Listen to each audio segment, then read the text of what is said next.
Hello everyone, अस्सलाम वालेकुम। कैसे हैं आप सब। सैमसंग के सबसे सस्ते स्मार्टफोन सैमसंग A06 का जब मैंने रिव्यू किया तो इस स्मार्टफोन सैमसंग A16 का मुझे काफ़ी कहा गया कमेंट्स में। तो इस वीडियो में इसके लॉन्ग टर्म रिव्यू की, यानी कि 15-16 दिन बाद ये वाला स्मार्टफोन कौन सी अपडेट्स प्रोवाइड करता है, सैमसंग A15 के ऊपर कंपटीशन में कहाँ पे स्टैंड करता है और इन द एंड आपको लेना चाहिए या अवॉइड करना चाहिए, इस वीडियो में बात करते हैं। थैंक्स टू वकार मोबाइल, वकार भाई ने ये वाला स्मार्टफोन मुझे रिव्यू के लिए प्रोवाइड किया है। अगर आप जंग से हैं, होलसेल रेट पे मोबाइल फोन परचेज करना चाहते हैं तो वकार मोबाइल शॉप 18 जारी को डेफिनेटली चेकआउट कर सकते हैं। अब पिछली बार का जो सैमसंग A15 था ना, मैंने उसका रिव्यू भी किया था और उससे यहाँ पे दो चेंजेस देखने को मिलते हैं। इनफैक्ट 3 चेंजेस हैं। पहला चेंज तो ये है कि सैमसंग ने हेडफोन जैक को रिमूव कर दिया है, यानी कि पहले आप हैंड फ्री वगैरह लगा सकते थे, अब यहाँ पे नहीं लगा सकते। या तो आपको ब्लूटूथ वाले ईयरबड्स वगैरह यूज करने पड़ेंगे या फिर टाइप सी वाले जो ईयरफोन्स होते हैं ना, वो यूज करने पड़ेंगे। दूसरे नंबर पे बहुत अच्छा चेंज ये है कि ये वाला स्मार्टफोन 6 साल के सॉफ्टवेयर अपडेट्स प्रोवाइड करेगा, यानी कि एंड्रॉइड 14 के साथ आता है तो एंड्रॉइड 20 तक जाएगा,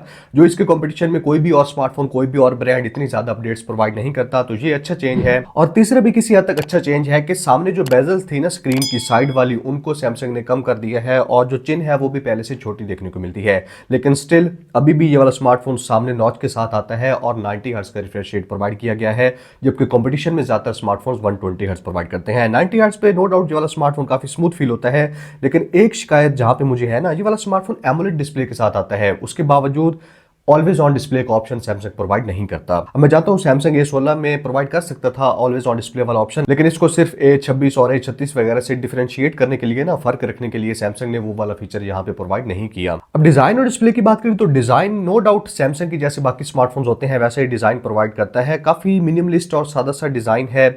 सामने नॉच प्रोवाइड की गई है जो कि काफी आउटडेटेड लगती है, लेकिन डिस्प्ले के कलर्स फुल HD+ रेजोल्यूशन के साथ आता है, काफी ब्राइट डिस्प्ले है और साइड पे फिंगरप्रिंट स्कैनर भी प्रोवाइड किया गया है। लेकिन मूवीज अगर आप देखते हैं ज्यादा या फिर कंटेंट ज्यादा कंज्यूम करते हैं तो एक जगह जहां पे आपको कमी फील होगी, ये वाला स्मार्टफोन सिंगल स्पीकर के साथ आता है, डुअल स्पीकर्स नहीं है।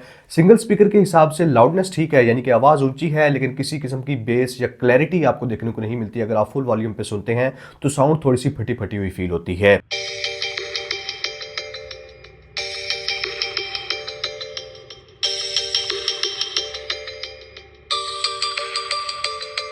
तो ये डिजाइन और डिस्प्ले की बात हो गई। उसके बाद बैटरी और चार्जिंग स्पीड की बात करें तो 5000 mAh की बैटरी प्रोवाइड करता है, 25 वाट की चार्जिंग को सपोर्ट करता है, लेकिन बॉक्स इतना स्लिम है, चार्जर सैमसंग बॉक्स में प्रोवाइड नहीं करता, वो अलग से 2500 का परचेज करना पड़ेगा। 25 वाट का चार्जर इस 5000 mAh की बैटरी को फुल चार्ज करने के लिए तकरीबन पौने 2 घंटे से 2 घंटे का टाइम ले जाता है। अब नो डाउट 90 हर्ट्ज का रिफ्रेश रेट है, एमोलेड डिस्प्ले है तो काफी पावर एफिशिएंट डिस्प्ले प्रोवाइड करता है। प्रोसेसर भी पावर एफिशिएंट है, MediaTek Helio G99 last year वाला सैमसंग A15 वाला प्रोसेसर ही यहाँ पे यूज किया है और उसके साथ दो वेरिएंट्स हैं, एक 6GB 128GB वाला है और दूसरा 8GB 256GB वाला है। मेरे ख्याल में तो 6GB 128GB वाला भी एनफ है। MediaTek Helio G99 जिस प्राइस पे ये वाला स्मार्टफोन आता है ना, उस हिसाब से कॉम्पिटिटिव प्रोसेसर है, यानी कि बाकी सारे स्मार्टफोन से जब ऐसे ही प्रोसेसर प्रोवाइड कर रहे हैं तो इस फोन से क्या ही शिकायत की जा सकती है। नॉर्मल यूज में सोशल मीडिया एप्स अगर आप स्क्रॉल करते हैं, गेमिंग वगैरह भी करते हैं तो मीडियम सेटिंग्स पे किसी किस्म का लैग वगैरह देखने को नहीं मिलेगा और 6 नैनोमीटर की फैब्रिकेशन पर बेस्ड है, तो प्रोसेसर काफी हद तक पावर एफिशिएंट है, यानी कि बैटरी बचाता है। अब ये वाला स्मार्टफोन एंड्रॉइड 14 के साथ One UI 6.1 के साथ आता है और बहुत ही जल्द इसमें One UI 7 की अपडेट भी आ जाएगी। लेकिन एक चीज मुझे मिसिंग नजर आई है, ये वाला smartphone built in screen recorder provide नहीं करता। आपको प्ले स्टोर से अलग से एप्लीकेशन कोई डाउनलोड करके स्क्रीन रिकॉर्ड करनी पड़ती है। अब ये भी वो छोटी छोटी सी मतलब बड़ी शोधी सी हरकतें हैं जो सैमसंग करता है कि अपने जो ऊपर वाले मॉडल हैं उनको सेल कर सके, जबकि सैमसंग चाहता तो इस स्मार्टफोन में स्क्रीन रिकॉर्डर का ऑप्शन प्रोवाइड कर सकता था।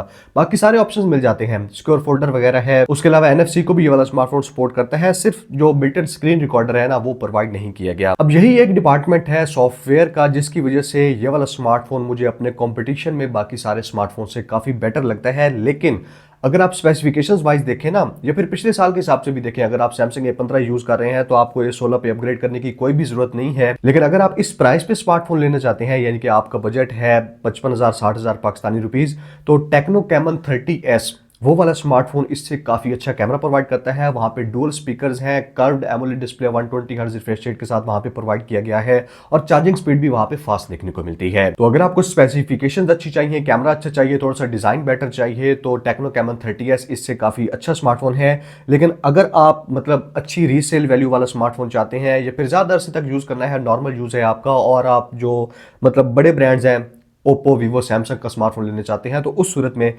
सैमसंग A16 काफी हद तक अपनी जगह बना लेता है। लास्ट में कैमरास की बात करें तो 50 मेगापिक्सल का बैक साइड पे मेन कैमरा है, 5 मेगापिक्सल का अल्ट्रा वाइड लेंस है, 2 मेगापिक्सल का मैक्रो कैमरा भी प्रोवाइड किया गया है और सामने 13 मेगापिक्सल की सेल्फी के साथ आता है। फ्रंट और बैक दोनों कैमरा से आप मैक्सिमम 1080p 30 FPS पे वीडियो शूट कर सकते हैं।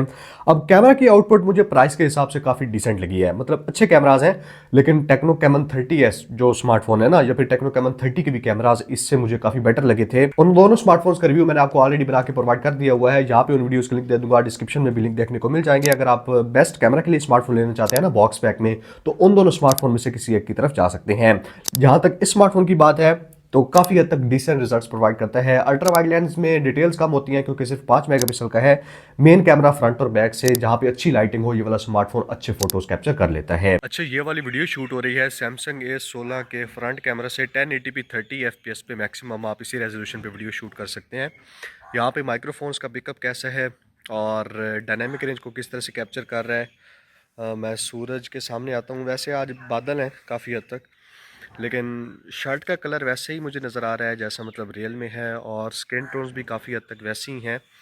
चेहरे की हर एक चीज़ दिखा रहा है, ब्यूटी इफेक्ट मतलब नहीं है। सैमसंग के फ़ोन्स काफ़ी हद तक कलर को नेचुरल रखते हैं और मतलब ठीक है, काफ़ी हद तक ना डिसेंट रिजल्ट है इस प्राइस के हिसाब से। वीडियो की जो क्वालिटी है डेफिनेटली इसमें ऑप्टिकल में स्टेबलाइजेशन या इलेक्ट्रॉनिक में स्टेबलाइजेशन नहीं है, तो स्टेबलाइजेशन किसी किस्म की देखने को नहीं मिलेगी, लेकिन बाकी कलर्स वगैरह और डायनामिक रेंज वो कैसी है, माइक्रोफोन का पिकअप कैसा है, उसका आपको आइडिया हो जाएगा। अच्छा, ये वाली वीडियो है सैमसंग A16 4G के बैक कैमरा से 1080p 30 FPS पे। आप 2x पे जूम भी कर सकते हैं वीडियो शूट करते हुए बैक कैमरा से, और यहाँ पे डायनामिक रेंज का आपको आइडिया हो जाएगा। तो ये सारा किस्सा था सैमसंग A16 का। काफ़ी डिसेंट स्मार्टफोन है, इजीली जो टॉप 3 स्मार्टफोन इस प्राइस पे आते हैं उनमें जगह बना लेता है।